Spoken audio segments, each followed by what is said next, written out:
Jadi Rasulullah pernah duduk-duduk sama Jibril. Rasulullah tanya kepada Jibril, "Ya Jibril, siflil jannah." Wahai Jibril, ceritakan kepadaku tentang surga. Maka Jibril menceritakan surga itu memiliki 8 pintu ya Rasulullah. Ada pintu wudu, ada pintu salat, ada pintu zakat, pintu sedekah. Diceritakan masing-masing pintunya dan diceritakan yang memasuki pintu tersebut. Setelah selesai, siflin nar, ceritakan kepadaku tentang neraka. Kalau neraka 7 tingkat ya Rasulullah. Neraka yang paling bawah namanya hawiyah. Nerakanya kaum munafiqin. Sebagaimana ayat Al-Quran, innal munafiqina fid darakil asfali minan nar. Orang-orang munafik itu nerakanya paling bawah. Na'udzubillah, enggak bakal keluar sama sekali dari neraka. Padahal mereka di dunia Islam. Kenapa? Urusan akhirat itu urusan iman. Mereka hanya Islam tapi tidak iman. Beda dengan Abu Talib. Abu Talib memang tidak ada riwayat sahih beliau masuk Islam, tapi tidak ada iman yang bisa melebihi imannya Abu Talib. Rela mengorbankan putranya sendiri Ali demi ponakannya. Bukankah itu iman yang luar biasa dari Sayyidina Abu Talib?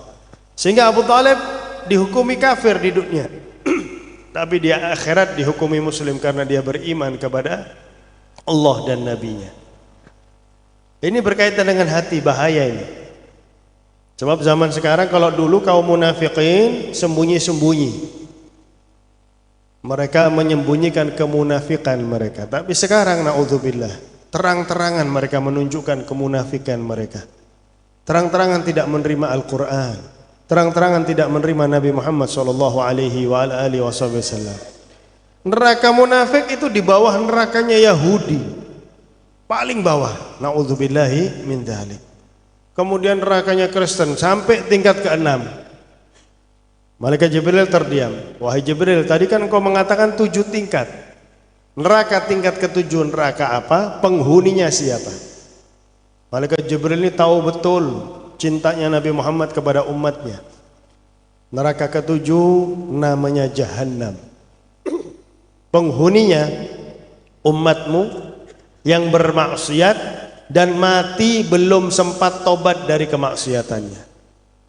Mendengar umatnya ada yang masuk surga, pingsan Nabi, masuk neraka, pingsan Nabi Muhammad SAW. Tidak kuat mendengar umatnya masuk neraka. Semenjak itu Rasulullah selalu menangis, mohon kepada Allah. Dalam sujudnya mohon kepada Allah agar tidak ada satupun di antara umatnya yang masuk neraka.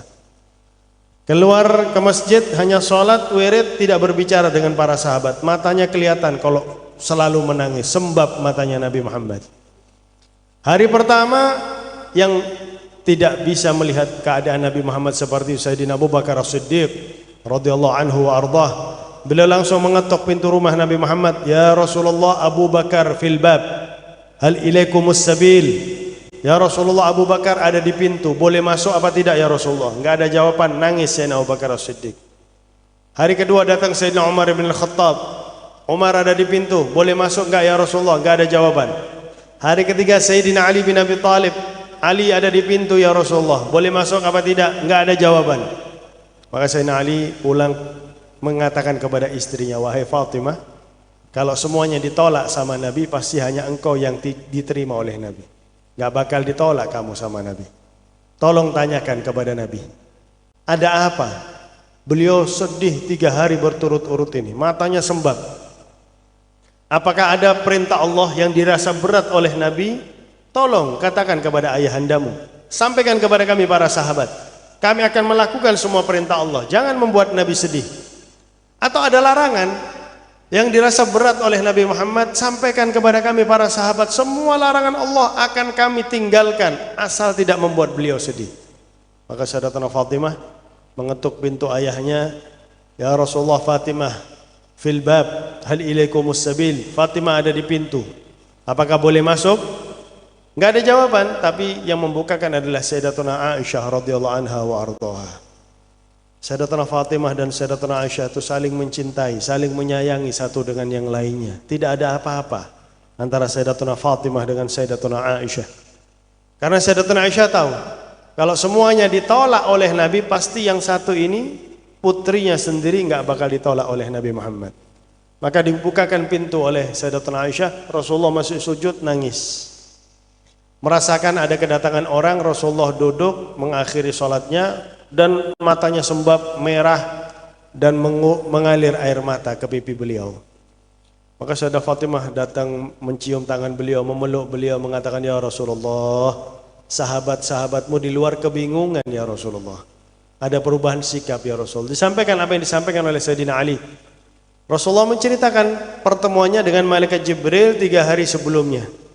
Sayyidatuna Fatimah ingin menghibur Nabi. Ya Rasulullah, kalau mereka masuk neraka, itu salah mereka sendiri ya Rasulullah.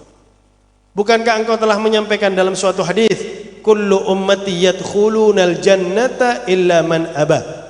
Semua umatku masuk surga kecuali yang enggak mau. Berarti mereka enggak mau masuk surga ya Rasulullah. Jadi ingin menghibur Nabi. Tapi apa jawaban Nabi Muhammad? Balhum ummati ya Fatimah. Bagaimanapun juga mereka adalah umatku wahai Fatimah. Diceritakan dalam kitab Mawa'idul Usfuriyah yang isinya juga 40 hadis dari Nabi Muhammad. Kelak di hari kiamat tuh ada umat yang masuk neraka tidak dibelenggu tangannya dan kakinya. Sampai-sampai malaikat Malik penjaga neraka tuh heran. Kamu ini umatnya siapa? Semua umat yang masuk neraka pasti dibelenggu tangan, leher dan kakinya. Kok kamu bebas? Gak ada belenggu sama sekali. Mereka tidak berani menjawab. Malu mereka menjawab. Ya sudah, karena kalian masuk neraka, masuk. Ketika masuk ke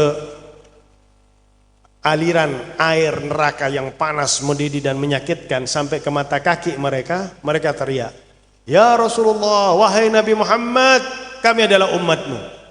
Maka malaikat Malik mengatakan, pantas saja kalian tidak dibelenggu. Malaikat Malik langsung ke surga dan bilang kepada Nabi Muhammad, ya Rasulullah, ada di antara umatmu yang masuk neraka. Rasulullah minta izin kepada Allah agar bisa mengeluarkan mereka, tapi mereka memang sudah ditakdirkan oleh Allah menjadi penghuni neraka. Na'udzubillahi min dzalik. Bahkan mereka ketika melewati Shiratal Mustaqim, disebutkan dalam hadis tersebut, mereka ditutupi kabut sehingga tidak dilihat oleh Nabi Muhammad SAW. Karena mereka memang sangat keterlaluan ketika hidup di dunia, meninggalkan taat, bermaksiat, bahkan terkadang bangga dengan maksiat. Allah itu akan mengampuni dosa sebesar apapun, kecuali kalau orang itu berbangga dengan dosanya, bangga dengan maksiatnya. Na'udzubillahi min dzalik. Padahal perhatian Nabi Muhammad sungguh luar biasa kepada kita sebagai umatnya. Di dunia semasa beliau masih hidup,